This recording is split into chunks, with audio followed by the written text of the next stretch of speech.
स्वागत है study guts पर। आज हम आधुनिक भारत का इतिहास के टॉपिक भारत में यूरोपीय कंपनियों का आगमन के टॉप 50 वन लाइनर को पढ़ेंगे। तो चलिए स्टार्ट करते हैं।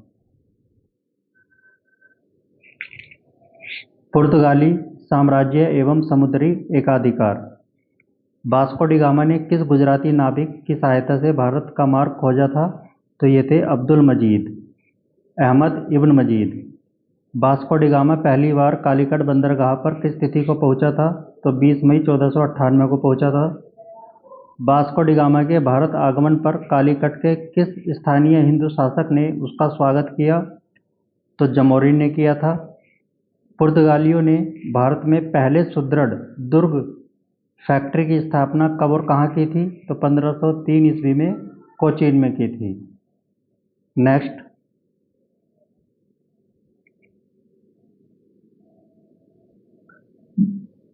भारत में प्रथम पुर्तगाली वायसराय बनकर आने वाला आधिकारिक व्यक्ति कौन था? तो ये थे फ्रांसिस्को द अल्मीडा। हिंद महासागर में व्यापार पर नियंत्रण स्थापित करने के लिए ब्लू वाटर पॉलिसी, शांत जल की नीति किसने लागू की? फ्रांसिस्को द अल्मीडा ने। भारत में पुर्तगाली शक्ति का वास्तविक संस्थापक किसे माना जाता है? तो अल्फांसो द अल्बुकर्क को माना जाता है। अल्बुकर्क ने 1510 ईस्वी में बीजापुर के किस आदिल शाही सुल्तान से गोवा को छीनकर अपने अधिकार में लिया था? तो यूसुफ आदिल शाह से लिया था। नेक्स्ट है,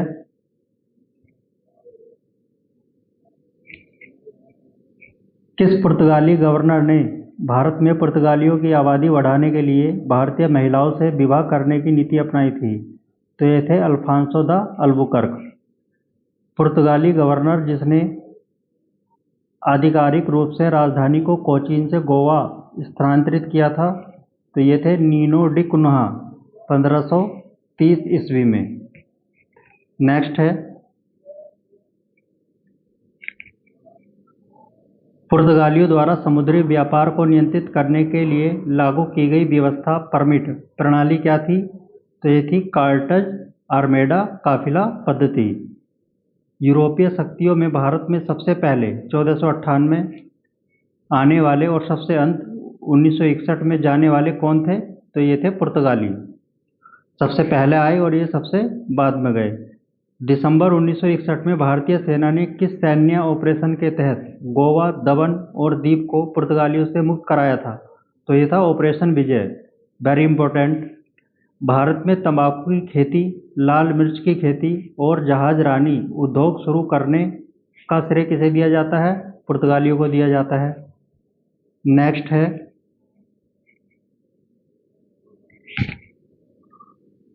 पुर्तगालियों द्वारा भारत में प्रथम प्रिंटिंग प्रेस की शुरुआत गोवा में किस वर्ष की गई थी?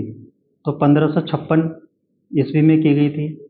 यूरोपीय स्थापत्य कला की सुप्रसिद्ध गोथिक शैली का भारत में आगमन किसके माध्यम से हुआ? पुर्तगालियों के माध्यम से हुआ। बंगाल की खाड़ी में समुद्री लूटपाट और डकैती के लिए हुगली को अपना मुख्य केंद्र किसने बनाया था? तो ये पुर्तगालियों ने बनाया था। किस मुगल बादशाह ने हुगली में पुर्तगाली बस्तियों को पूरी तरह नष्ट करने और पुर्तगालियों को बंदी बनाने का आदेश दिया था? तो ये शाहजहां ने दिया था 1632 ईस्वी में। नेक्स्ट है, इसके बाद डच आए थे।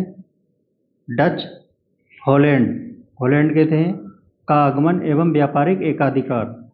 पुर्तगालियों के बाद भारत आने वाले दूसरे यूरोपीय शक्ति कौन सी थी? तो ये डच थे, नीदरलैंड हॉलैंड के निवासी। नेक्स्ट है,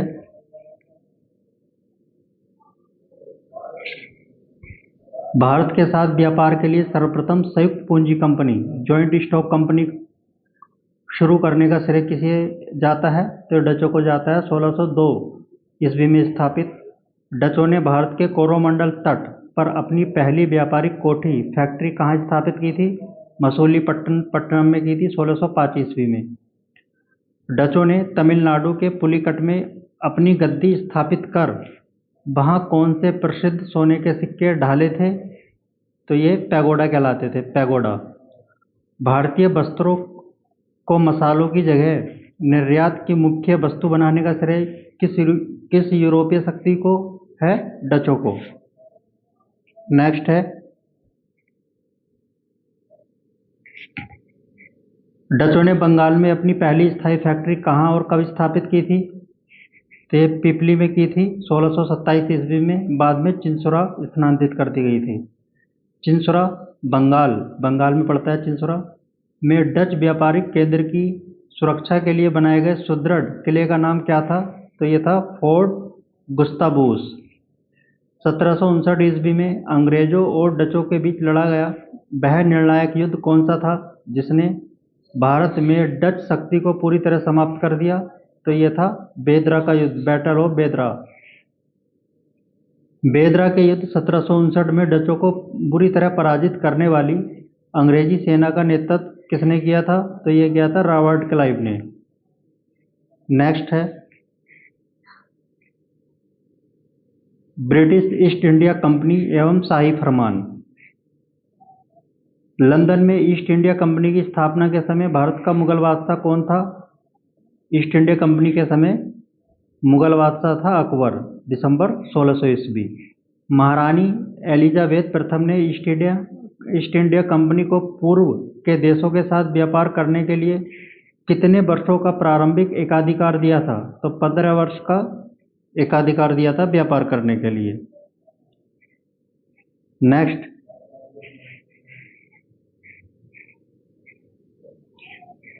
मुगल दरबार में आने वाला पहला अंग्रेज अधिकारी कैप्टन कौन था जो जहांगीर के शासनकाल में आया?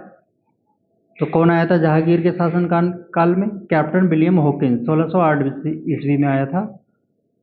कैप्टन हॉकिंस इंग्लैंड के राजा जेम्स प्रथम का पत्र लेकर जहांगीर के दरबार में किस जहाज से पहुंचा था? तो ये पहुंचा था हेक्टर, रेड ड्रैगन का मुख्य जहाज हेक्टर से पहुंचा था। जहांगीर ने हॉकिंस से तुर्की और फारसी में बात करने पर प्रसन्न होकर उसे कौन सी उपाधि और 400 का मनसब दिया था? इंग्लिश खान। जहांगीर ने हॉकिंस से तुर्की और फारसी में बात करने पर प्रसन्न होकर उसे इंग्लिश खान की उपाधि दी थी। अंग्रेजों ने दक्षिण भारत कोरोमंडल तट पर अपनी पहली अस्थायी फैक्ट्री 1611 में कहाँ स्थापित की थी? मसूलीपट्टनम में की थी अंग्रेजों ने। नेक्स्ट है, अंग्रेजों ने भारत के पश्चिम तट पर अपनी पहली स्थायी फैक्ट्री कहाँ और कब खोली? तो अंग्रेजों ने पहली स्थायी फैक्ट्री अपनी खोली थी पश्चिम तट पर सूरत में 1613 ईस्वी में जहांगीर की अनुमति से खोली थी। 1611 ईस्वी में अंग्रेजी कैप्टन थॉमस वेस्ट ने पुर्तगालियों को किस प्रसिद्ध समुद्री युद्ध में पराजित कर अंग्रेजों का प्रभाव स्थापित किया? तो यह स्वाली का युद्ध। ब्रिटिश सम्राट जेम्स प्रथम के आधिकारिक राजदूत के रूप में सर थॉमस रो जहांगीर के दरबार में किस वर्ष आए थे? तो ये 1615 ईस्वी में आए थे। अजमेर दरबार में भेंट की थी। 1639 ईस्वी में फ्रांसिस डे ने चंद्रागिरी के राजा से मद्रास को पट्टे पर लेकर वहां अंग्रेजों के किस सुप्रसिद्ध किले का निर्माण कराया था? तो फोर्ट सेंट जॉर्ज का निर्माण कराया था। नेक्स्ट, 1661 ईस्वी में इंग्लैंड के सम्राट चार्ल्स द्वितीय का विवाह पुर्तगाली राजकुमारी कैथरीन से होने पर चार्ल्स को दहेज में कौन सा भारतीय शहर मिला था? इंपॉर्टेंट क्वेश्चन है ये, बम्बई, जिसे 1668 ईस्वी में 10 पाउंड वार्षिक किराए पर कंपनी को दे दिया गया। आधुनिक बम्बई शहर की स्थापना करने वाला और इसका वास्तविक संस्थापक गवर्नर किसे माना जाता है? तो गेराल्ड अंगियार को माना जाता है। जोग चार्निक ने सूतानाती, कलिकाता और गोविंदपुर नामक 3 गांवों को मिलाकर किस आधुनिक महानगर की नींव 1690 में रखी? तो यह था कोलकाता। नेक्स्ट है,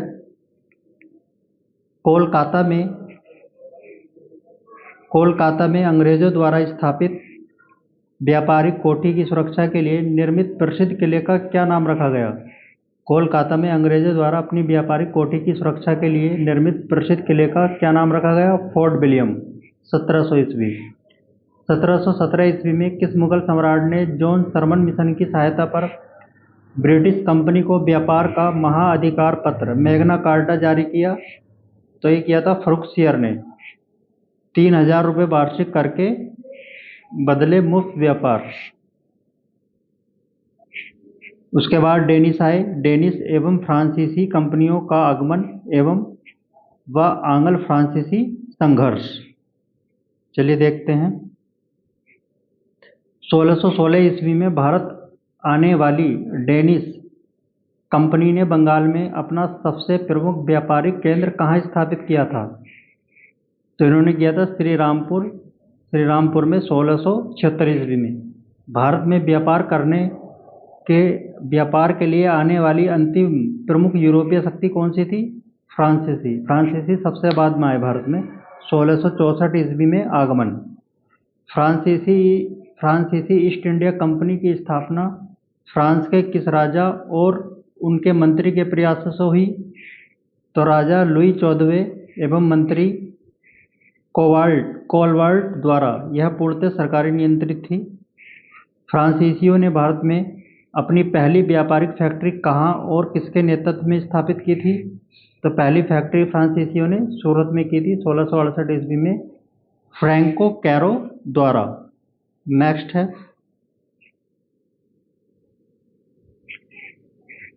1673 ईस्वी में फ्रैंको मार्टिन ने वालीकोंडापुरम के सूबेदार से एक छोटा गांव प्राप्त कर किस सुप्रसिद्ध फ्रांसीसी केंद्र की स्थापना की थी? तो पांडिचेरी की। जब पुदुचेरी किला फोर्ट लुई। भारत में फ्रांसीसी साम्राज्य विस्तार की नीति शुरू करने वाला और सहायक संधि सब्सिडरी अलायंस का वास्तविक जन्मदाता किसे माना जाता है? तो गवर्नर जोसेफ डुप्ले को माना जाता है। 22 जनवरी 1760 ईस्वी को अंग्रेजों और फ्रांसीसियों के बीच लड़ा गया वह निर्णायक युद्ध कौन सा था जिसमें फ्रांसीसी पूरी तरह पराजित हुए? वांडीवास का युद्ध। वेरी इंपॉर्टेंट प्रश्न। एंड लास्ट है वांडीवास का युद्ध 1760 में ब्रिटिश सेना का नेतृत्व किसने किया था तथा फ्रांसीसी सेना का नेतृत्व किसने किया जो पराजित हुआ? तो ब्रिटिश नेतृत्व सर आयरकूट ने तथा फ्रांसीसी नेतृत्व काउंट डी लाली ने किया था। तो फ्रेंड्स, इस तरह टॉप 50 प्रश्न हमारे कंप्लीट हुए। आगे नेक्स्ट वीडियो के लिए चैनल को लाइक एंड सब्सक्राइब करें। जय हिंद।